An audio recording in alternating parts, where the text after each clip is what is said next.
કોંગ્રેસ અને આરજેડીના એ મંચ પરથી એક વિવાદિત ટિપ્પણી દેશના વડાપ્રધાન નરેન્દ્ર મોદીની એ દિવ્યાંગત સ્વમાતા માટે કરવામાં આવી હતી। માનનીય પ્રધાનમંત્રી શ્રી નરેન્દ્રભાઈ મોદી સાહેબના દિવંગત માતૃશ્રી માટે ખૂબ જ અપમાનજનક શબ્દોનો ઉપયોગ કરવામાં આવ્યો।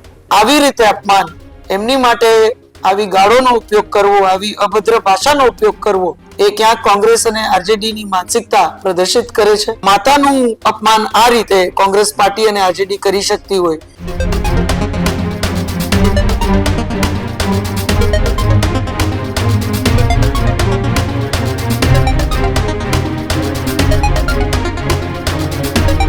નમસ્કાર, આપ જોઈ રહ્યા છો ન્યૂઝરૂમ અને આપની સાથે છું કૃણાલ। મહત્વપૂર્ણ સમાચાર એ દેશમાં એક ગરમાતી રાજનીતિને લઈને ચર્ચા કરવી છે કે જ્યાં એક બાજુ બિહારની ચૂંટણી છે અને રાહુલ ગાંધી વોટ ચોર ગાદી છોડના નારા સાથે એ વડાપ્રધાન સહિત ભારતીય જનતા પાર્ટીને ઘેરી રહ્યા છે। બિહારમાં તેઓ અત્યારે પ્રચાર કરી રહ્યા છે ત્યારે એ કોંગ્રેસ અને આરજેડીના એ મંચ પરથી એક વિવાદિત ટિપ્પણી દેશના વડાપ્રધાન નરેન્દ્ર મોદીની એ દિવ્યાંગત સ્વમાતા માટે કરવામાં આવી હતી। ત્યારથી લઈ હવે દેશમાં વિરોધના સૂર એક અલગ અલગ રાજ્યોની અંદર પણ જોવા મળી રહ્યા છે। હવે જ્યારે કોંગ્રેસ અને આરજેડી દ્વારા જે પ્રચાર અને પ્રસાર કરવામાં આવ્યો છે તેમાં જે વિવાદિત ટિપ્પણી એ વડાપ્રધાનની માતા ઉપર કરવામાં આવી હતી તેને લઈ હવે એ ગુજરાતમાં પણ એ વિરોધના સૂર જોવા મળી રહ્યા છે।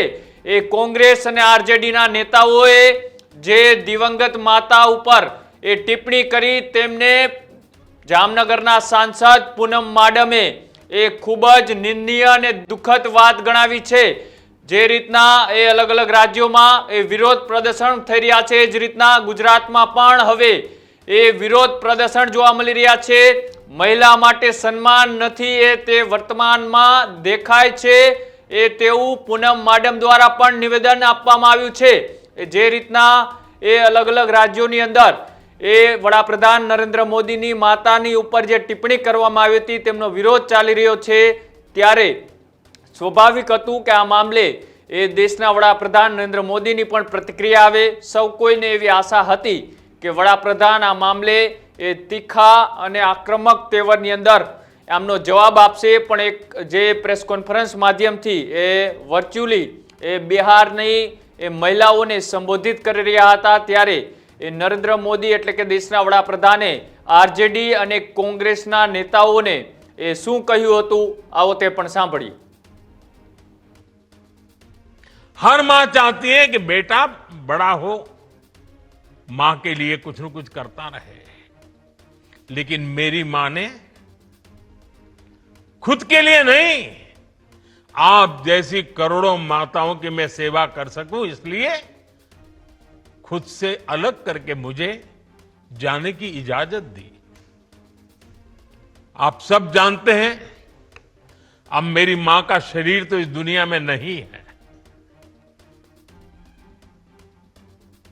कुछ समय पहले 100 साल की उम्र पूरी करके वो हम सबको छोड़ के चली गई।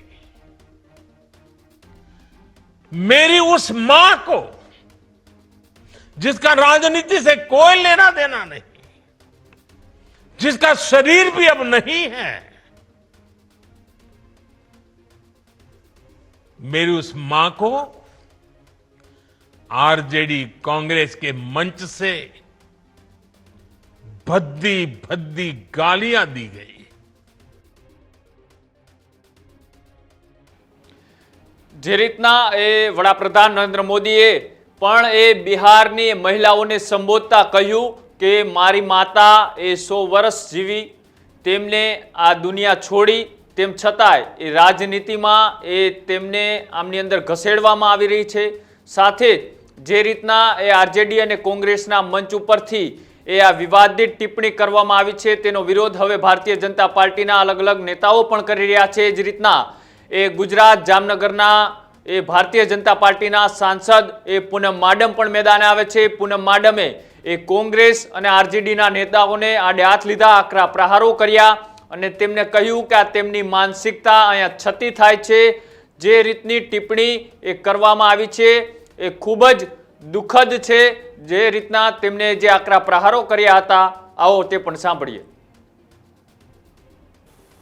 હમણાં થોડા દિવસ પહેલા કોંગ્રેસ અને આરજેડી દ્વારા આયોજિત બિહાર ખાતે એક સંયુક્ત જાહેર સભામાં માનનીય પ્રધાનમંત્રી શ્રી નરેન્દ્રભાઈ મોદી સાહેબના દિવંગત માતૃશ્રી માટે ખૂબ જ અપમાનજનક શબ્દોનો ઉપયોગ કરવામાં આવ્યો, અભદ્ર ભાષાનો ઉપયોગ કરવામાં આવ્યો અને આપણે કોઈ દિવસ કોઈ જાહેર સભા કે રાજકીય કોઈ રેલીમાં ના સાંભળ્યા હોય એ પ્રકારે માનનીય વડાપ્રધાન શ્રી નરેન્દ્રભાઈના માતૃશ્રી દિવંગત માતૃશ્રી માટે ગાળોનો ઉપયોગ કરવામાં આવ્યો, જે ખૂબ જ દુઃખદ છે, ખૂબ જ શરમજનક છે, ખૂબ જ દુર્ભાગ્યપૂર્ણ છે.